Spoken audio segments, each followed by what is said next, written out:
penifo ededifo kabomuko guta ede atuja sevat 20% yede atuomo so no ano edinto mo srese beya aban emanonko 4% de na ete ene okokopie mu ewo mrasebejefia na akoye pani behwe ekono mo ye papa sanse mrasebejefo ni nyina no na obi ahye fugu akwakoye de kan ewo omampenye kokopie mu ewo obi maso na bitudwa se Ghana fugu no yenhwe na yefani yafade nti no kokopie mu ewo mrasebejefia na yukwada ne de na chese bibia no ahye fugu ahono mo eye papa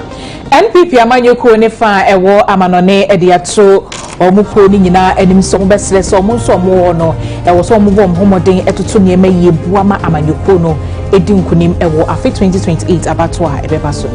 we ya ne nsem dodo na bi eni betudwa ewo kasebo yi eso akenkan fo ye me Sadat Mohammed Mene abna beyi nyano afei ensem no munchire mu enie ene ugokopie mu ewo Ghana mampanyi owura John Dramani Mahama Kachia empenifo a chese onimde na wondodo no dumienu eno mampanyi eda wonadie obabe efutu force nko edi ama ban ebesika sem ena amamu hu a na mampanyi ye ni mpenifo kasa no ena odeto wonanim se ene se ne yado na dinti okwakọ ye dwuma na ne upe bia no wabedi ho nkomo edi akira ban no kobasa na mampanyi se obedi wo ho yawo enti ansa na obesi nsem bia ho ginaye no omohwe hu ni se hwehwemu mapa agi bre akoso ewo mu na ho nsem bia so no mampanyi sere won se omofo beto won akasa ne na so na nsem kan bia wo ho no mu a wonfa enye dwuma. The mandate of Page as outlined in your letters of appointment and accompanying public release is both clear and consequential. You're expected to provide strategic counsel on macroeconomic management, fiscal consolidation, debt sustainability, and the coherence between fiscal and monetary policy. You are to advise on structural transformation, industrial development, competitiveness, and export-led growth strategies. Page is also charged with offering guidance on sectoral development, private sector expansion, investment mobilization, and sustainable job creation, while supporting the design and implementation of flagship national initiatives, including the 24-hour economy, the Accelerated Export Development Program, and other productivity-enhancing reforms.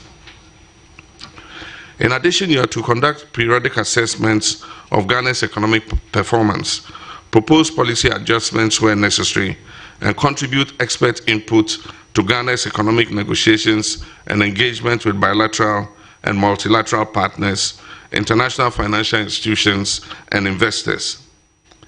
Importantly, Page shall report directly to the President, submitting advisory memoranda, briefs, and strategic reviews as and when required. Your counsel is therefore expected to be frank, independent, evidence-based, and anchored in the long-term national interest. This moment must be used not only to recover, but to reset our economic direction. As an advisory body, our mandate is clear and demanding: to provide independent, rigorous, and practical advice to support government. We complement existing institutions by offering insight, testing assumptions, and proposing solutions informed by global best practice and grounded in Ghana's realities. Our commitment is to move from crisis management to durable success. We will foster dialogue, intellectual honesty, and collective responsibility, engage across sectors, and deliver actionable advice aligned with Ghana's long-term development vision. Ene cabinet eko enhyiemu nam so ema panya okasa edema aban no onumunyafo Felix Kwachofosu ede tudwa se ho behia se ne manimu ya no omo ede niema patoto akwemu ewo Ghana Cocoa Board efa omusika sem ho pressure se wo honom ene kokwakuafo bi no mu a ebesine omaketua emaye na wokyerɛ mu sɛ we ni nyina ba bɛyɛ asɛm bi a na wotwi twɛ mu ne na wotwi no ɛyade akokofo no ɛbɔ Ghana Cocoa Board echi papa ɛno nkoda nkyɛn wokyerɛ mu sikasɛm ntotoye no so wɔ sɛ aban ehwem no mu ne etua mu ɛne kwan a obetimi ɛde saa ɔhaw no afa so aso ano ɛno nti nyame yɛ adom a yawada wɔ sen hyehyɛ bi ɔmo de egu akwan mu no ɔmo de betu dwa amobia ɛho. As advertised yesterday, we have just concluded a lengthy cabinet meeting, which was an emergency session that discussed the cocoa sector and matters arising there. And at the end of the emergency session, decisive measures have been agreed upon regarding expedited payments of cocoa farmers, regarding the implementation of the most drastic reforms in the cocoa sector, with a view to achieving quantum leaps in domestic processing of cocoa as opposed to export of raw materials, and various reforms to be carried out at Cocoa Board in order to ensure more effective administration and management of the cocoa sector. Now at 11 a.m. tomorrow, the finance minister will address the people of Ghana and announce these far-reaching measures as agreed upon at the end of the cabinet meeting.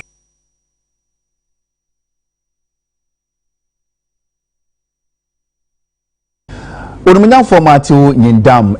bandai mrashibedwani na ene okukupie mu ewo mrashibedwa fi ankomodidie bi koso ama opini no kasa yedi tudwa se nkwanhia koso ewo Volta Lake no so kamia kwa esa ban ne mpinfo kan biom omumfo mani endi Volta Lake no ene ho akona bedi achi ene nti ogina so esere Volta River Water Authority Transport Ministry sa kan de bi ebeboa na wona wonda da dwumadie do mo fa Volta Lake no so mobambo ho nsam ebekoye no mpinfo mfa medomo. I wish to once again make a passionate appeal to the government, corporate organizations, benevolent individuals and NGOs to come to the aid of the people of Karachi West by donating more life jackets to our island communities and other settlements along the riverbanks, whose only means of transportation is by water. The supply we currently have is woefully inadequate. Many of my constituents rely on the Volta Lake for daily transportation, trade, and access to education and healthcare facilities. Equipping them with proper safety gear will go a long way in saving lives. The main transport they use, Mr. Speaker, is the boats. But unfortunately, these people travel without any protection. Some of the boats are such that they can carry over 100 people. No regulation, nothing. The authorities see them, they look at them unconcerned, but when disaster like this comes up, Mr. Speaker, we'll be here to make statements, we'll be here to complain. Authorities will go in, donate one or two things, and then that ends the story. So I want to urge the Minister of Transport and the Volta Lake Authority that they should take much interest. If we as a nation don't put in measures to support the individual, because, Mr. Speaker, it is privately owned. Government do not have any direct intervention when it comes to the use of the Volta Lake, apart from the pontoons that run from one end to the other. When it comes to the boat, it is privately owned. And because it is privately owned, government do not give much attention to these areas. I would pray that, Mr. Speaker, when this statement ends, let's get the Ministry of Transport to come and see or tell this House how best they can support these private boat owners to give life jackets, if for nothing, life jackets for free, and then get some control and monitoring. Ene dwadifo kabomu ko guta eyen centralfo enhyiamu ne ho ena panya wodoma no Owura Clement Boate ngine mukasa ye de omo kanyina ene se omo besre aban no senadaroma VAT 20% awodi aba beto omo so no ano odin enti ebeyanka aban hwe na 4% na ete dada no aban mane nkosa isanse 20% idie na chese eniema bo ene eba be yedene ewo yemeyimu aban no ede Emra Fufrobi Abba Efa VAT ho eye at 1151 na yehu se sa VAT law na aban no ede aba no enya dia ebeboa edwedie na yehu se obroni beka se ebenya a negative impact on businesses na ebema enema bonso ayeden ohwa oman panyikufuo the time as ever issue ebaye no won so eti committees na guta ye members of the committee ama ye ko hia ye kwadwenwe ho no won nyina gitum se ampa there is difficulty in the calculation of the input and output enti enum no na committee ni nyansem no won dey 3% flat rate ni eden ebaye se yen ye wo informal sector no yenye den yentua sa 3% no utua eno de ummeki any claims bia ni nyina ekọ aban ho na we because it was simple for us in the informal sector to pay eno na yetua ena nansen one day 1% COVID levy ebe ye den ebe ka ho ena ebe ye 4% ena yetua enti eno ena yetua abepem samre afedie mo samra no na sa flat rate no mai den motwam na modi ye nyina eko sa 20% no because mo increase the threshold no e dey akọ 750,000 eno so de enye den e maso enye djuma enti a propose say immediately no say aban no o sakra sa emra na odiaba eye at 1151 or sacramu now osign introduce the old flat rate system no osign ediba na eno ena ye de adwadifo yenim se ye betime de aye den edi aye adwuma eno no ehun kontabuo no eye simple edi emayen but we in the informal sector we're charging 4% flat rate. So why are you moving us to 20%? So if we are to charge 20%, definitely our prices will what? Will shoot up. You understand? So that is why we are calling for the reinstatement of the 4%. You come to my shop and buy a Sprinter engine for your truck, and I give it to you for 50,000. The government is saying I should take you a tax component of 20% or the 50,000, which means you are going to pay extra 10,000 for the same engine that I'm giving you for 50,000. Now it's going to become what? 60,000. So it's going to cause price increment. These are the difficulties that the business community is going to face. Not that we are not ready to pay tax. The business committee, we are too much ready to pay the tax, but we think our tax rate in this country is extremely high. When you go to our neighboring country, Nigeria here, their VAT rate is about 7.5. When West Africa stop reading, we have a highest VAT rate, that's about 20%, and that is too much for the business community. NPP amonyuko ne fa ewa monone wakeka won ho bom e di abodin citation kama pa ababehye Dr. Matthew Opokuru Pempe animonyam wo modern ba wo boye e won kane aban ne mu e na mpomu a wo di abo amononefo na wogina so SR NPP sen kabo mu ho hia won keka won ho bom sene 2028 nkonimdie e betimi akọ e di amamonyuko no Honorable Matthew Opokuru Pempe e nipa bia on the diaspora on the DNI pa MPP the external branches say a program you be inviting our papa beba the support and moye na enya bre ema nyina yentimi magana yakase ye hyeda ba beda na se enti nyame ya aduma ye be presidential election na ekwa kohia se o se yetimi ba na aso ye dodo no bi kodie bade dodo e wa ha no e beba na aso na ye ba na ya ba be chia no na ya be dana se for the wayama over the years. Now they here to say we call officer selection because I know so the baba. The masama me can say democracy no is designed to be divisive. Send the democracy and so we find nipa mienu na yesi yimu baako a head the identity mu baba omo mo pe a beko a omo mo pe b beko b enti that temporary period no the entity mu eba. That is how democracy no is designed everywhere in the world. By every no and then the say your maturity in politics now say whether you are matured or you are not matured, whether you understand the architecture of the politics now no and who say sa temporary entity mu no for a short period until say bibia area ekogua e o say nyina ye back together na your ideas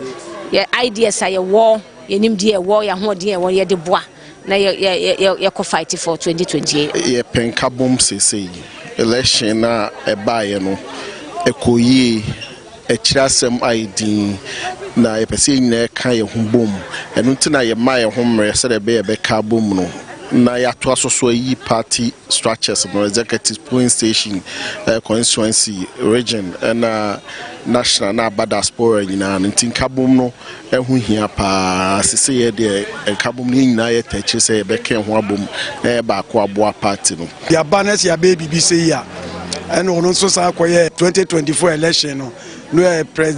presidential candidate running mate so enti ye ba sa no yenso abehia de ana kire se moa wode boa ye wa bruchire wo no yesi yenso ba beda na se wa se se de emse moa mu hu se de enipa ba ya ye ni na behia wa asem a waka kire na ye ko ba adwom ne enu mu nyina nso akokasa na fa kwa e wato si bia yenso atoto ye ne ma na kire se 2028 ne de yenim se ye beba power. Ghana Cocoa Board, Afe Cocoa Processing Company, and Ghana Tourism Authority, Akabo Mama Samra Yekase, National Chocolate Week, no Omo Adaine Dikama Ewon Crying. We know a year a dash from Kwana Sena, what Chumwa, Yedisronum, Ebodero, Efa, or my Ghana, your cocoa Nefasumapa, Inya Ewo, maybe to see a chocolate pebbles, and in Yakeka Hono. February, a year Bosumia, Yeditre or don't Ghana Hanum say, dear, you drew Honomoa, your cocoa, near my Yenya Frimoa, ye bet me a dear chair afu frodono, ye bon hoderodia. As cocoa is concerned, it's about $3.8 billion to the GDP.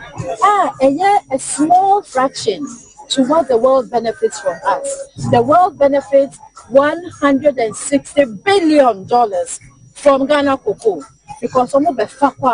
raw materials, no more chocolate. That is the money they make. We make just a fraction of that. It's yes, Ghana for say, the more you eat our cocoa, the more you support Ghana's economy, the more you support Wangasa health. It's makes Ghana for. This is why Ghana Tourism Authority they promote cocoa. They promote cocoa products, especially chocolate during the Valentine's month. We believe that these activities not only promote chocolate consumption, but also deepen public appreciation of the cocoa value chain, inspire young people, and strengthen cocoa tourism in Ghana. On behalf of the board and management of Cocoa Processing Company, I wish the entire Golden Tree family, our partners, and all Ghanaians a joyful, memorable, and impactful National Chocolate Week celebration. It must be acknowledged, however, that the cocoa industry is currently experiencing one of the most challenging periods in recent history. The point needs not to be belabored. You need not to stress on that. I have stated that, but I have also given you the assurance that after the president has spoken in today's meeting, that is the cabinet meeting, whatever that we have been experiencing or whatever that has been the challenge, we indeed will surmount it. It is not a problem that is unsurmountable. We indeed are going to surmount it.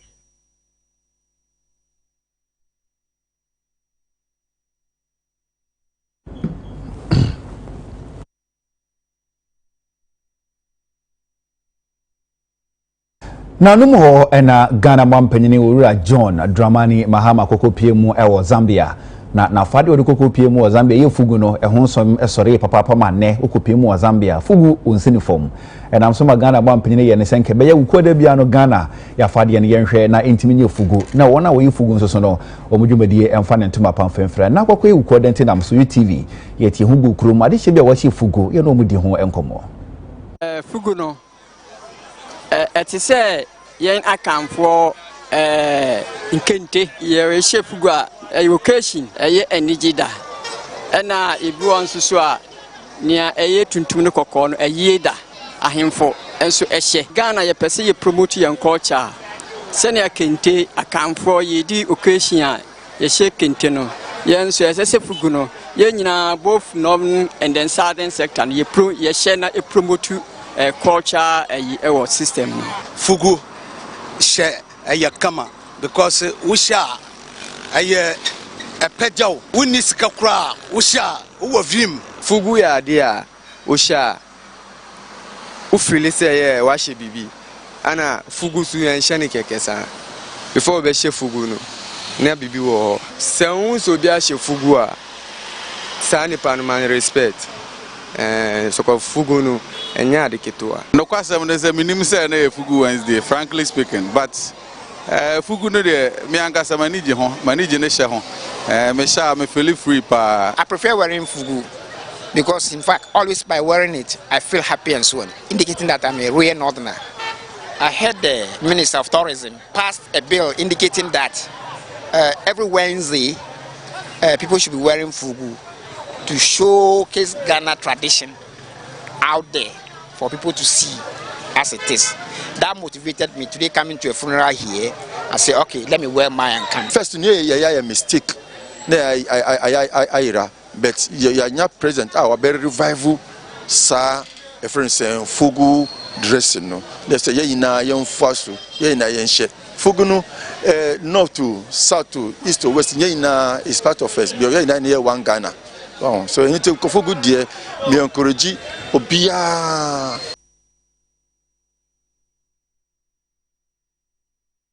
Abusiafo madaroma ye homeso ni aje abafo nkratu edikan abasisia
Abusiafo ye san mo makwaba ye to aye nsem no so amamu ye kwapo ye mantemu na yakwa akofa ya manebofo jesi amankwane no edi nkomonya ne ntie se ukopie mu ewusu ho mpotemu honom a enwumre no num ye yakwanhye bi asi amamu nipa mienu na ato jesi mi so atime nka enwumre mu akwaba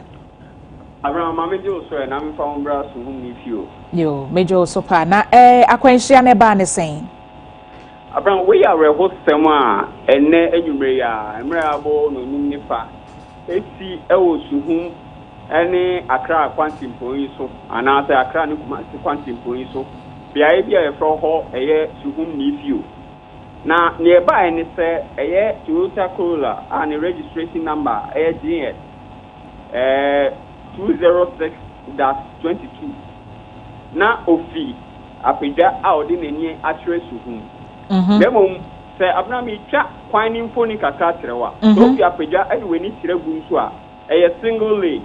demo mo fi apagya ade weni tire suhum e bansa wo ma double lane ni nyina tire se so fi kuma so na ba mo nko am na mbebi paako e na fi account so na ba nko na mbebi paako na so Corolla blue color ya American ne ho asemi o fi apagya no o si di other lane a say cars na fi akra nko aba na faso no no si o nti no fesi cars no na ntiremu kakra da na di pepe nso say no di speed papa payi enu nti me kodu ono mi hu se na eye alcoholic drink bi ni ade pra e wo kani nemo mami se ko fare phone ti no mami ntre nyesie ni nyina ne se eye ka ya meka na asemi e di nani atre ofi apega jantin di nani atre suru ina ofa single lane na efi akra kwan no so edi omani atrefumase no etina ofeti cars no enti odu ni fi no ehwehwem kaka dan na di pepe se etanse na odi America center na so odi speed ni ti no ode kohwe eye Voxy car black eye Toyota Voxy ni odi film no na other passenger car eye Hyundai 800 eye fita ono de no apart wo ho a passenger for no esi eye wo huye kakra enu tema Voxy ni so ede kohwe mu a me no ka se car miensa we na etimi ekrase ya imprempren a ye kasa ide nipa mienu afimu a oba baako ene be ma baako efim bebre no so na ekura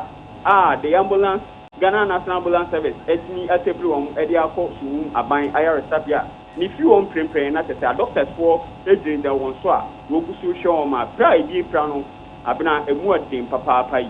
na de na wo twi Corolla no ono nkwa na etimu anase na obi ka no because hwe ne car na ase ne fa passenger side no eho no amua pa ono nkwa na otim abena na nyo ono nkwa na etim eyamrantie mienu ena na esisa aka ni driver no ena brantie bako ete ne front ena na make say na yenim ni esi but omo ko fire the other lane esisa nka omo fa the different layer ebema omo nko na mo nkwan so no omo tisi the other layer omo momu safety cars na obi nim ne ba ya ode kobo Voxy ni okay nti driver na mu susu prebi driver ne prakra okay one ne na oka ne ho ni nyina sa pepepe na Voxy ne omo na omo tim no omo tebi ode boy intense anu nti ama driver no ne passenger for eti omo so me pra emu odin na mum oba na yesusu se wowu no wo susu se na Voxy ni implementate report na efi police station oba na de yenya confirm me okay na mum amafo na susu se na Voxy ka ni ma ono so efrim yo we ya reho sempa jesi yemre ni nti yedo ebesi hanom se ne ama ne bofo jesi amankwa na edi nkomo efri enkra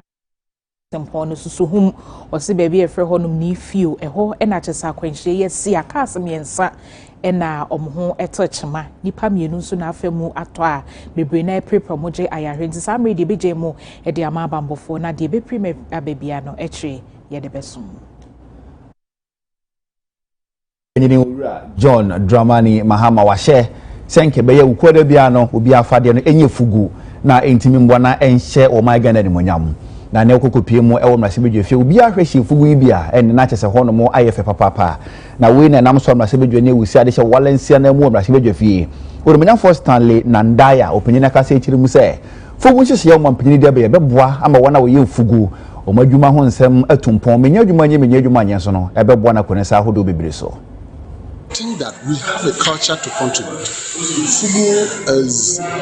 predominantly our works in Northern region.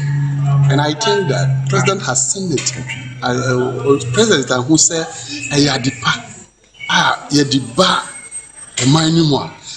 on the part of Northern region, no. Yeah, so bet you raise your culture no up. Now, more into Fugu business, be raise your businesses up. No mind be as what an identity. Nipa be an identity. Ye pure we are saying now Saturday we pay himself free Africa. Free Africa, even to West Africa, free Ghana. Because Ghana na Saturday we walk. And I mean once we be was Zambia say a blouse. When we are just a blouse and say be Ghana for Saturday, your mind penning proudly. And we call United Nations. Abebia we are saying na she say a dream we are saying no sheni Fugu. Nene oba chamber ni mo efe ohwe minua pani honorable Fred Agbanyo ono so no dia wa hye ya na je say there is excellency John Dramani Mahama aka no eno an yi na ye di so na we no ebeboa ama ye economy na pija if say enne say young lady bi or baby young guy bi or baby na say enye north kra na wona nkra ha kra na wo a unim say ukra ska kakra bi a ubetimi akofa fabric ni bi na so wanwin ananse se no for na wokota dia bakra kra unim se wo ba beton ne frisisi no enipadom no beto ama Wednesday bi obi anya bi ahye eninti me de me hu ne se ebe boost economy no na besan discover she emabunu ene mabawa ebotom. I don't really believe say I was a president because say yen share atade dakurubi ansan ye nyina ahye no Fugu be 10 me she ne bra no da me person me she any president a better me that mention my time. We are not in a communist state. State what we can do is encourage people. Say anyema ye Ghana no ye moa. And honorable say a statement ni na no say Ghana ha ye ni niema ye ni adua entade ye ni entade ye nhye. In fact sana eboa ema oman bia etumpon. But say yes, say Ubia and share atade da say and I say a bracing media meneno and yardren cry. Nimum a yes, say ye be encourage and I say a besham crying, say a brano. Yen she near my yen Ghana ha, yen ni Ghana Diane, yen fra Ghana and Tuma, yen she Ghana and Pabua. And near my yen Ghana and yen make sure say a bit patronize it, no. And the baby more man akoso. In fact, there are people almost the president that come to promotion. Enkane Emrashebe Fiachiame Professor Mike Okoye Edin Sembi atu Ghana mebuno enimdio kanyina ene se ebano niema ya yeye ede pre empuntua emebuno mo mani nye ho no mani ensonku ho na se bibibi ewo mu a etosini ewo so mobisa ho nsem no so no ewo se omobisa osi ebi etse galamse asese ese ye niema bebre no obesre se Ghana mebuno bibibi o mo afemo mbetimi aye ede aboa magalamse ye de sonkunim no obesre se omunye na omoteda ebanisa wo no modache no eniema entimi enkoyi nto besre pa se Samri Ghana mebuno ensore waka. I'm very happy about this meeting because as you see there are NDC young people, MPP young people, and there's a mentoring program in which they are participating together. It is very, very laudable. And I think the more we talk about issues, the less we will talk about vituperation and some of the insults that are going on. Which are very, very unfortunate. You don't build calculations like that. If the young people depart from this pathway, it will be good for the Republic. So I'm very much glad about the fact that they have all come together. They are talking about issues that confront this nation, and that approach will be the best for us. Let's address their minds to Galamsey. What is the take of the youth of Ghana on Galamsey? I want them to address their minds to our natural resources. Some people are saying, let us take royalties. Some people are saying, no, let us own it. And that by international systems, we can really own it and then get people to extract it. And if there are foreign partners, they will also benefit, but we shall benefit more. Because after all, we own the thing. Whether it's lithium or gold, it is ours to start with. These arrangements, I would like the young people to debate them. whether it's MPP or NDC, so that they themselves will also get a conclusion that they can input, that whether to government, whether to parliament, this is the position of the youth. Let them all come together, debate certain crucial issues in Ghana, and take a common stand. Things that touch and affect our people, including affirmative action. This is how they can build politics of issues, which I love, not politics of insults. We become vituperative, for example. Awie ye besre mu biem na ye twe ho abatew ye ba ne aka ti bia no ye de beso.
Abusuafo ye Simon Wakwaba yetoa ensem no so edi amamu. Yetoa ensem no so a yemfo ne nkyiremu ewo abusuo kan. Abusuo kan Spare Part Dealers Association ene UTV edi nkomo. Na wonkomo mu no na wo kyiremu se VAT ha mu chichemu aduanu ampenfo ede ba no. Wadi hu nkomo se wosoro enti wonhwe na wonte so. Na anu yi a Ghana Revenue Authority mpenfo de amwo mu no eye nimti abuo enkyire buo enu nti no wo gina so na wasere se wonhwe hu ni se Jerry ene spare parts for ni bi ehia na ne omo so omo woka no empinifo nkwa adwendwemu na yemwa na Ghana ene amabo emrafom esi gen ana yen na ye local purchasing yakoto ade ya ba beton me mato bebre nti me tro 20% ni owo fom no on to bebre nti ono on tro yen na so de my price ba ko onu beton ni de cheapers me de e unti no mo kan is not that here no there omo fa yen ka bibia ho ye they consult us in any way yen kan I don't know their concern. I don't know why they do that. Who say guta Accra Hankwa is about it's over 88 association o makabu no mo ye guta obia woni chairman and the president obia we ni group obia de no woni ba bi ote aso yen yakwadwen de yakose guta ase enti se wo frɛ se wo pese oni adwadi focus a e se wo to me frɛ head bia association bia miensa so to e ka yen nyina bom na oni yakasa oni yakasa yen nyina yakeka ya dunia ni ya yen nyina yi tuma ni so de aba for ye asboso kan eso ya hawo o kan to for eso wa hawo mobile phone for eso wa hawo enti no woni andele according to ya hawo enti no commission no pro ba no aboso kan ni nansi ha o ma apo so be so den e koso a ba engage e no ni e be bon komo no wa so ye hawo na oni ye atena se onye ye de ye grounds ni e koso wo fom ye ka kire no semra no de ba no na new regime no de ba no e be ma ye ho akire ye mom ni o beto consumer no ba beto no we consumer tax consumer no na ko we na ye kopia gu ni so makofam niam ba bede o se nyama me fa me toni se wa buchiri bede o se me fa so ni me so me mpese me bo kenti no me ba e bia na me pe bet e bia na me pade no me toni ade bia be 5000 a e bia na me pe fa so 5000 wo so and I say in 5000 so me ba we ki 20% of 5000 so na me so magana ni no oba no se nyama no bo odin a no adwane no ko shop B no ono register GRE oni je bia ni contract bia aye eto wo de no boy de no akọ shop B no de nyama de obo no form eti why no be free business ni eti na e kire say omunye education no more omun register obia eti so okọ shop A na sanity okọ shop B na sanity a both no ade de this is sanity e de uniform eti otimi escape biom everybody will comply and now we know e cut across 4% na nye cut across we cut across nyina esi out we consumer say aboso kan we dealer na free ha okwa aboto koto ade a ebedo and on threshold na e wo hono no na 200,000 no mo ko 750,000 na 750,000 above no utia less than 3% VAT all difference wo no ye na dodo na yi wo mu na ye fall below 750,000 no yes medium and small enterprise no ye na 20% aba beto ye so eti ye kwaya na say buy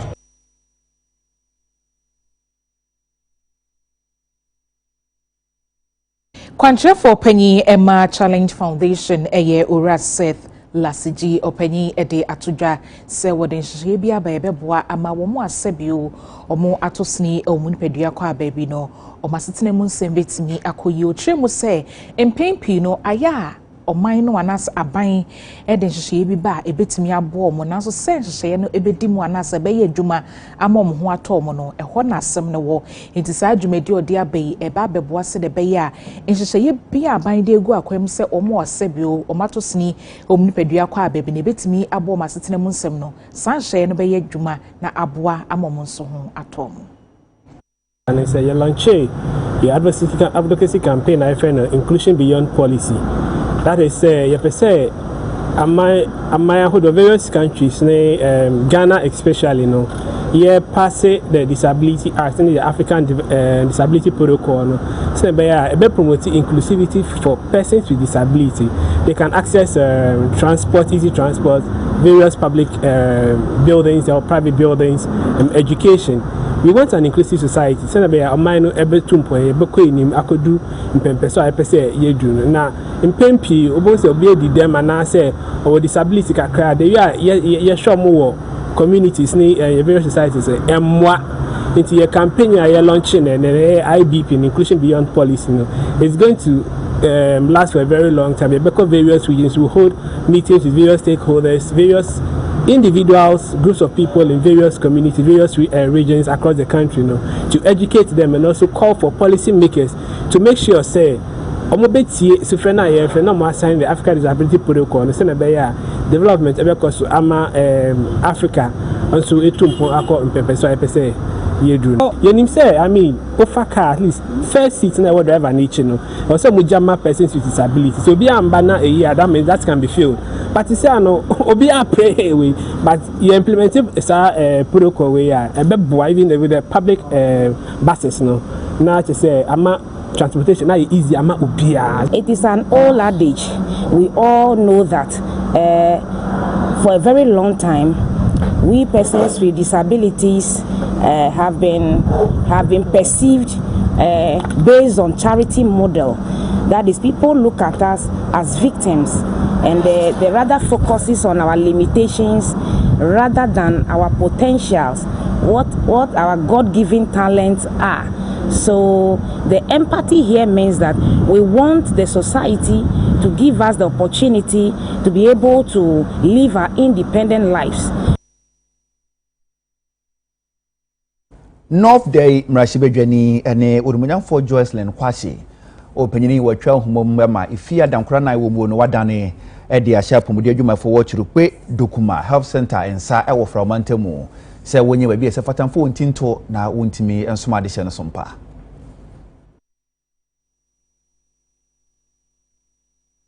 Chikpe dukuma eye kura ewo framantemu na okopie mu honoma apomuden honsam enko hie mfa ma wonom esanse adwumayefo a ye do omo eba so ombehwa apomuden honsam so no omo ni baby papa de omo tituo nti no enhye omo nkran so omo mrakrom ho meye adwuma wei enam so emamrahye bedwani edema not die onimonyamfo Joycelyn Kwashi aboa asosa o haw ya no a wabie 4 units single room self-contained edan a apomuden adwumayefo bakrom ho a ombetimi so ede akomapa ene opepa asha manfo a ewo krom ho. Here to commission a 4-unit chamber and hall self-contained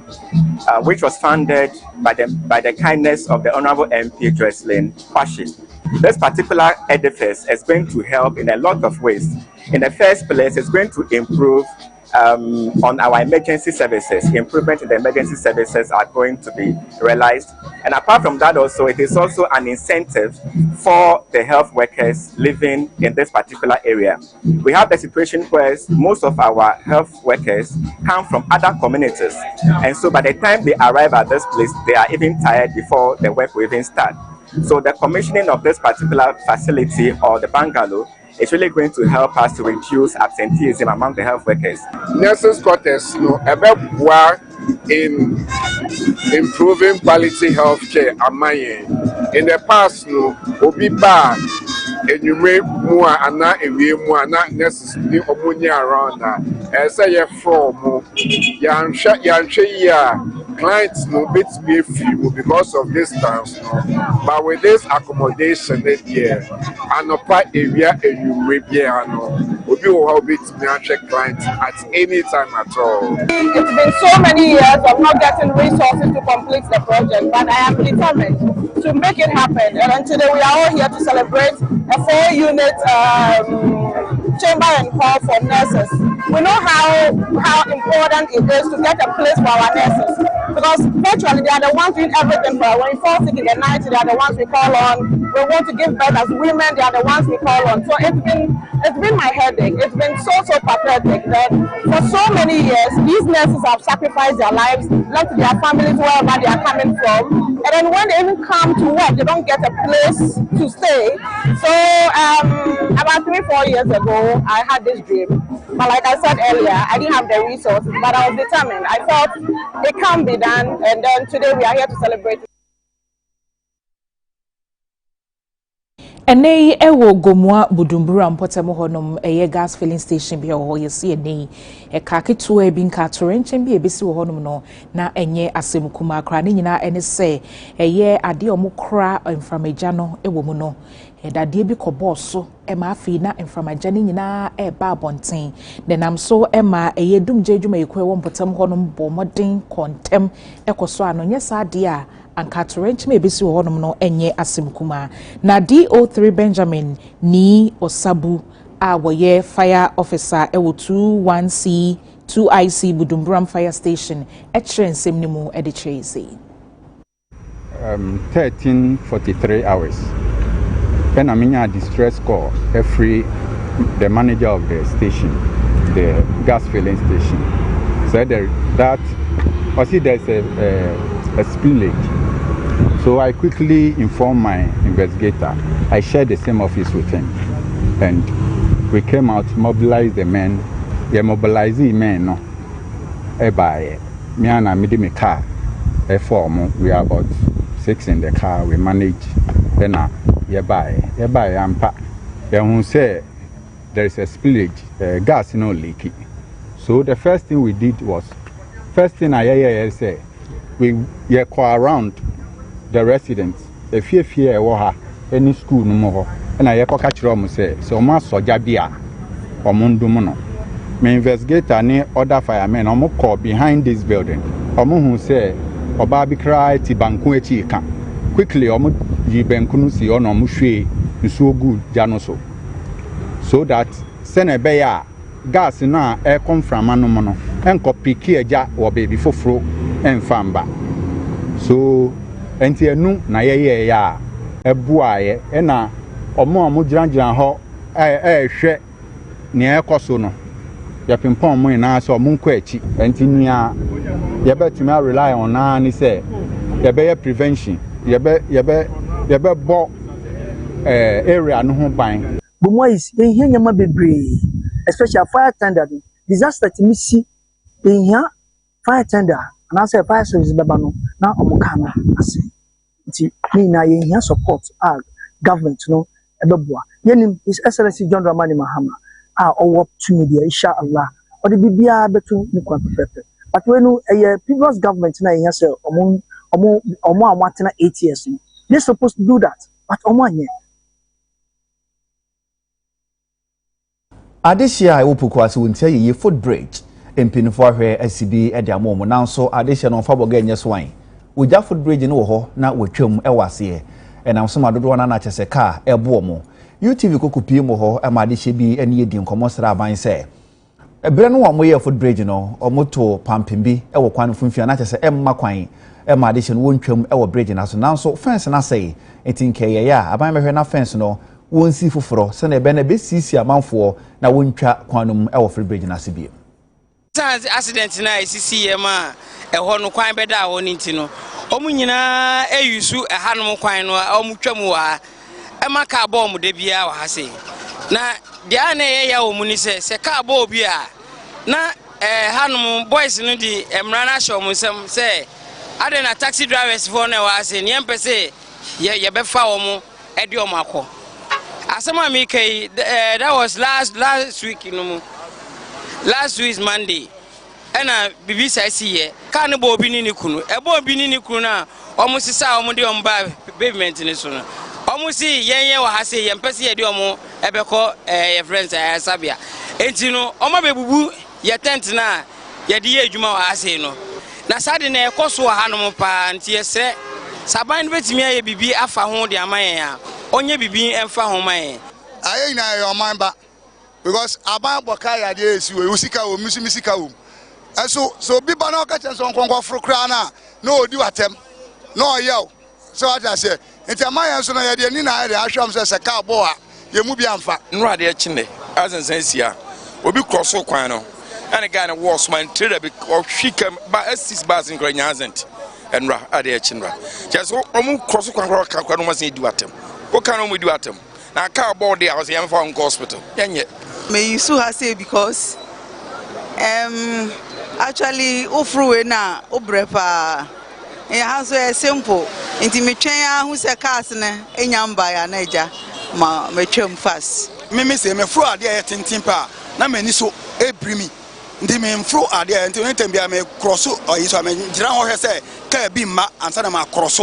me alert because of that no nka beginning the overhead wo ha nka de na be cross kwan nka important say me fro overhead no be me fro bo mani so brimi nti be bia ya tintin bia nti abanso so me ntra me hwe na mani so brimi there me fro but in particular I'm so exhausted so I think I have to use this place yeah me faso me so blame me to me faso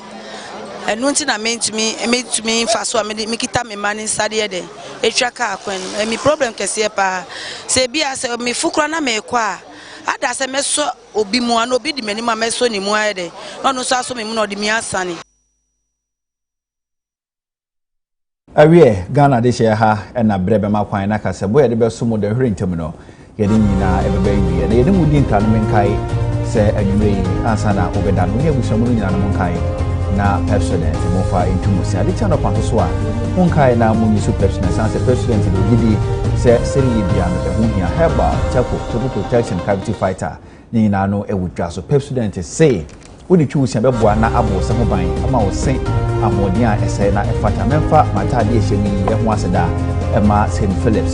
say wo ye bema na BCC ho na wo ayefa shops ne doors no ewo nkramanta mu bra na BCC ho ama ho etima ayefa shop no ba ko ewo circle miensa enso ewo Accra Central entu ye bema nko ade abra na ebeji suit la course running na kaftan na onsoso Valentine ye bay onso hutimi yefa Media Seda Ekwama Clothing Palace wono enenwume wo share matade Clothing Palace ewo Accra Central ne lava 4 dine D enhwenu number no 0271998313 0271998313 and She Salon ebo mitini mame wone West Coast Mall di enhwenu ewo wager number no 0558611842 0558611842 bidi ene abna beyi nyano Sadat Mohammed Yadamu asia wumina